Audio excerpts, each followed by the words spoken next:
Halloween is one of the most favorited holidays. It is celebrated in many countries, and it is the only time of the year when dressing up in costumes and eating candy from strangers is socially acceptable. This time around is always scary, and the spirits are out and about. Students of Lebanon High School are going to delve down into the topic of Halloween. This month is everything spooky, and we have 21 days to celebrate.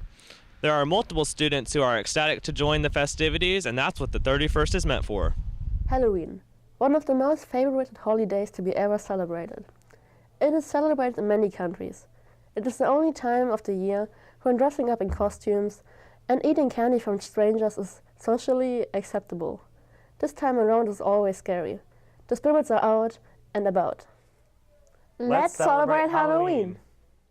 I'm going to tell you the story of the darkroom ghost. This story was told to me by my predecessor, Alba Hazel. The darkroom has not always been a darkroom. It was once, in fact, this whole hallway was once called the Crestview Wing, and it was the oldest part of the school. This later, when Donley Elementary School was built, this hallway was used as an elementary school annex. And kindergarten and art classes were held right here. Now, what happened next is years later. Now that the darkroom, what is now the darkroom was once a bathroom. In fact, when you look under the enlarger counters, you'll see toilets underneath. There was a story of that this is where the story gets interesting.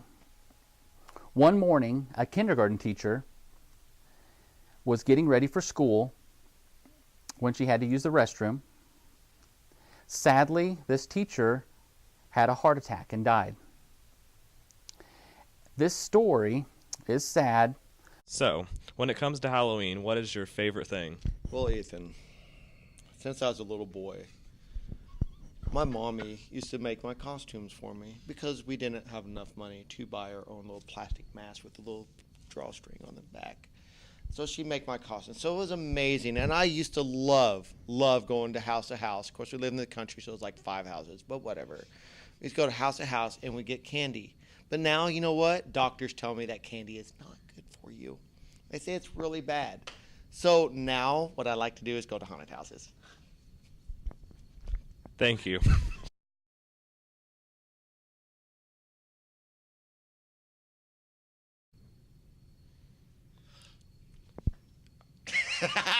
Go again. Cut. What? So, when it comes to Halloween, what is your favorite part? Candy! At the school, we are lucky to have our service dog, a beautiful golden retriever that puts a smile on everyone's face. Here's more information about Barbie. Barbie was 2 years old, just shy of 2 years old when we got her. We went through an organization called CARES Inc., which is in Concordia, Kansas, and they are an organization, a nonprofit organization that breeds and trains dogs to be service and therapy dogs. So they bred her, and she was picked from a litter of puppies after 6 weeks. She got her first what they call a temperament test to see if she would have the right temperament to be a therapy dog, and then she began her training program from there. When we got Barbie, I had to go to a week-long training session to be her official handler, and so we went to that training session. We had about 2 hours of just basic training, and then they brought the dogs in one at a time. It was a big class, so there were probably about 20 of us getting dogs that day. And then they brought her in and told us a little bit about her and what her name was. And all. She is a little different when we take off the vest. She does get more puppy dog-like. She loves to play ball, and like if I take her outside without the vest on and throw the ball around, she'll just run real fast in circles a lot. And chase her ball, and she gets kind of excited. But for the most part at home, even still, she's just a really calm dog. I think she's a huge impact on our school. I think that she helps boost morale. I think she just makes the culture here better and the environment here better for students. And then we have a lot of students that just enjoy spending time with her. And that, you know, I hear all the time, just when I'm walking through the halls and students see Barbie, I hear them say, I wouldn't even like school if it wasn't for Barbie being here. And so that, I mean, that just makes my heart happy, and that's what Barbie's all about, is just to get kids to like to be at school. Barbie was trained, most of her training was done in a federal prison. And in a lot of the federal prisons, they have work programs. And so CARES Inc. uses 3 prisons, one in Kansas, one in Colorado, and one in Springfield, Missouri, to train dogs. And so inmates have to apply and interview to get into that dog program, is what they call it. And once they apply and interview and selected as an inmate, they are matched with a puppy. And they actually do the training of the dog up to a certain point. So she spent almost a year of her life with a prisoner. Just her and that prisoner were training every day. She went everywhere with that prisoner. That prisoner took care of her. My favorite Barbie story this year so far is she was in the library, and the door to the writing lab got left open, and she walked out the back door and nobody noticed. She went straight over to Miss Aaron's office, the nurse's office, and there was a student in there having a really hard time, and she went straight back to that student. She sensed that student was in distress and went straight to that student to help him. So I think that's really cool. Yeah. For the Hive with Megan Boyce, I'm Alexis Starnes. If you are a student that loves to sing, then choir is the place for you. They are very happy to welcome the new Advanced Women's Choral Ensemble Bella Voce. Their sight reading process is very unique, with different students doing different things at different times. Here are a few of those students to talk about the choral program that they love so much. On the next episode of The Hive, we are introducing the very successful chamber choir.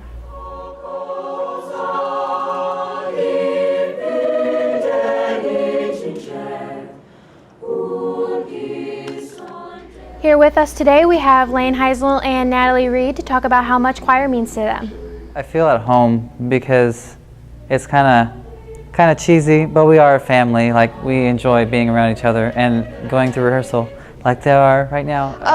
While I get in the choir room, I just generally get this sense of just happiness, because music is just, it's such a big part of my life that just walking into a room full of people who love it, it really brings my spirits up, even if I'm having a bad day.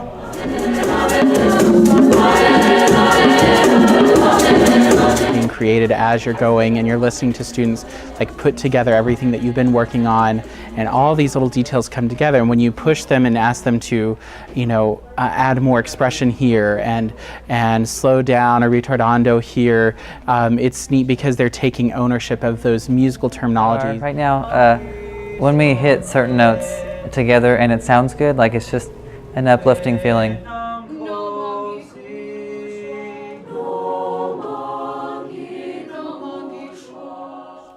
A few weeks ago, the new local band Dawson Hollow visited LHS. They tell their story and their feelings on art and music.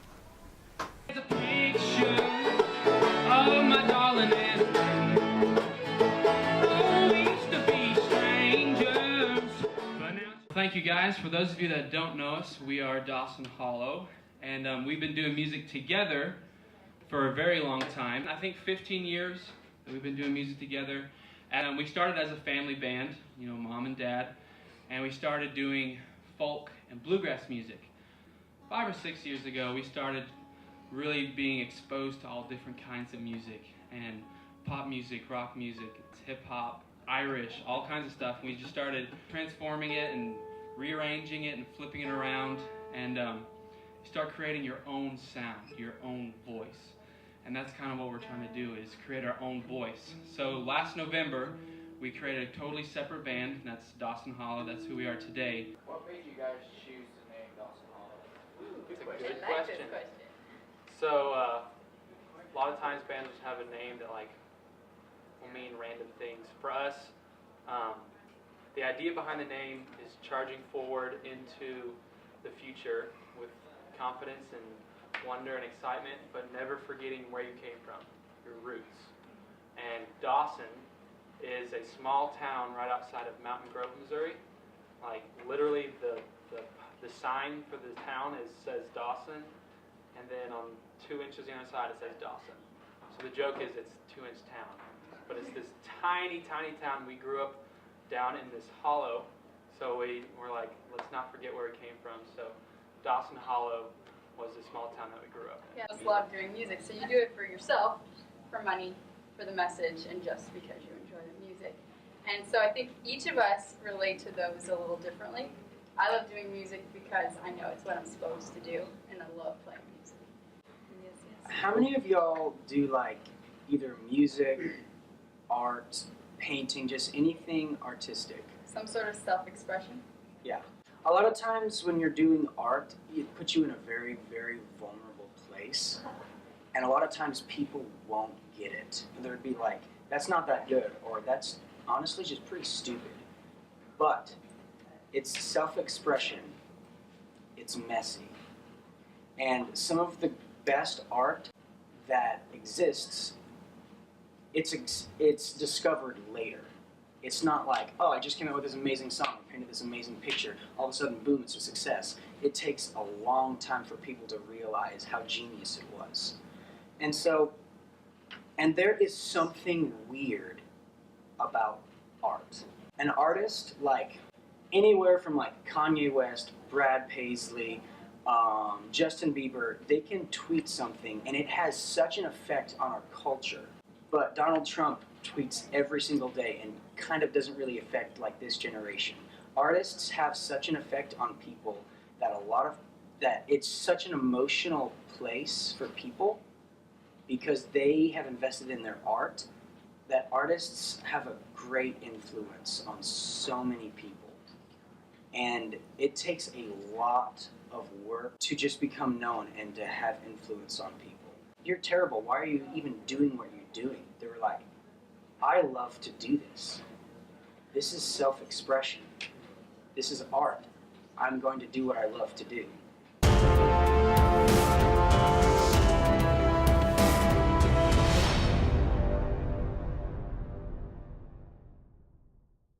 Hello and welcome back to the Hive. My name is Zeta.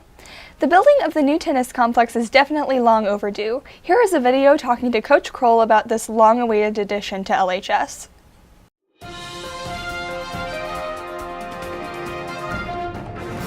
I coach the Lebanon girls tennis team. I also coach the JV boys basketball team, and then in the spring I coach the Lebanon boys tennis team.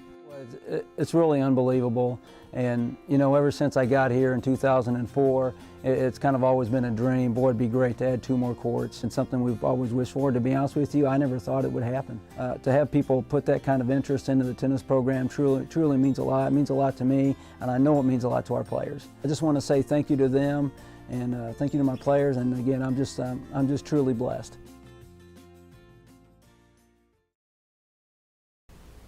After an LHS art teacher noticed students around the school without buzzwear because, let's admit it, this stuff costs a pretty penny, the Give Grace program was born. Here's a little bit more information.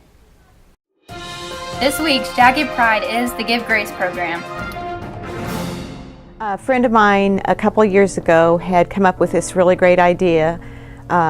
It was kind of born from she and I seeing a lot of students around the school that are very needy and being left out. So she said if all the teachers or all the public would donate their gently used buzzwear, we could have a place at each school for the students that are underprivileged to come and maybe shop for something that was school spirit wear. Depending on how many donations we get, we'd like to do more than one, but it's going to be kind of limited. If we only have so many donations, we'd like to give 1 to each kid that needs it. If there's more donations of items, then we would gladly give them more than 1 item. They can call me here at the high school, they can email me, any of those are great. Let's hear it for this week's Jacket Pride. Congratulations to Miss Ashley Felton for being the Teacher of the Year. Here's a short video honoring her win of this prestigious award. This week's Jacket Pride is the power of public schools. Public schools, the best choice for all students. Public schools have made me who I am. They give power and potential by offering a wide variety of opportunities. Public schools let students know that they're backstory, Passions, race, personality, religion, emotions, culture, gender will not make you apart from the school. Together, we have the power to make a change and the potential to be successful leaders of not just our school, but America. And we give our thanks to all public schools for helping us make the world have power and potential. Let's hear it for this week's Jacket Pride. After years of planning and hard work, the LHS softball team rallied the support needed to build a new field. Our softball team no longer has to travel across town to Boswell Park to play games. We at LHS are very thankful to everyone who helped and donated in the making of this field. This week's Jacket Pride is the first softball field on campus. I'm Stanley Crum. I'm the head varsity softball coach here at Lebanon High School. Hi, I'm Ava Hlavchek, and I'm a senior. What does it mean to have the first softball field on campus at LHS? It means a great deal to the players, the fans, the parents, the school, and the community. There's just been a lot of hard work and dedication that has been put into the field, and we couldn't. What did the team have to do to make this happen? The biggest thing they had to do is make a plea to the community, and I saw our girls do a tremendous amount of work to raise money. We did numerous fundraisers. We had to clear out the whole area, then we had to lay sod and all this dirt, and it was just a lot of hard work, and it was great. How would you like to say thank you to the Lebanon community? I'd like to say thank you just from the bottom of my heart. I don't think there are any words in the English language that could adequately describe how grateful Thank everybody who came out and helped the team. Because without everybody's help and dedication and support, we would not be where we are today to actually have our... Let's hear it for this week's Jacket Pride. Here's a short video called Buddies Not Bullies, showing the 3 different types of bullying.